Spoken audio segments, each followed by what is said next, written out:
वाला देव अधिधम महादेव कहलाता।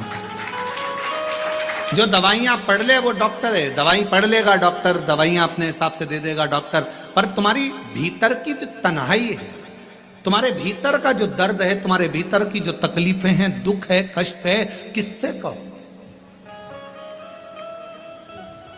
कई कई माताएं तो ऐसी भी होती हैं भाई, पत्र लिखती हैं, कहे गुरुजी हमारे घर में अभी इनकी तबीयत ठीक हुई, फिर ससुर की तबीयत खराब हो गई, देवर का हो गया, देवरानी का हो गया, सास की हो गई, मेरी हो गई, बच्चे बीमार पड़ रहे हैं, कहीं कोई बीमार पड़ रहा है, कोई बीमार पड़ रहा है, एक ना एक घर में बीमार पड़ते ही रह रहे हैं, कोई ठीक रह ही नहीं पा रहा। गुरुदेव हमारे घर में कोई दोष हो गया क्या,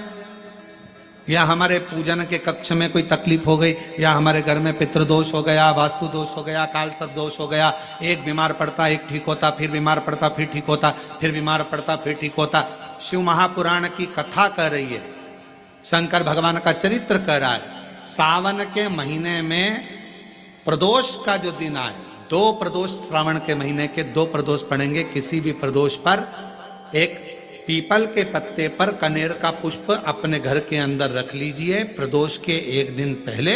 और प्रदोष वाले दिन उसको बहते हुए पानी में डाल दीजिए। जिंदगी में जो तुम्हारे यहाँ तकलीफ चल रही है, एक उठ रहा है, एक बैठ रहा है, एक बीमार पड़ रहा है, एक ठीक हो रहा है, फिर बीमार पड़ रहा है, फिर ठीक हो रहा है, ये ठीक हुआ, फिर इसको हो गया, फिर इसको कुछ हो गया, फिर किसी को कुछ हो गया, अर्थात शिव का नाम लेकर। और फिर ही ध्यान देना, इस क्रम को करने के लिए आपको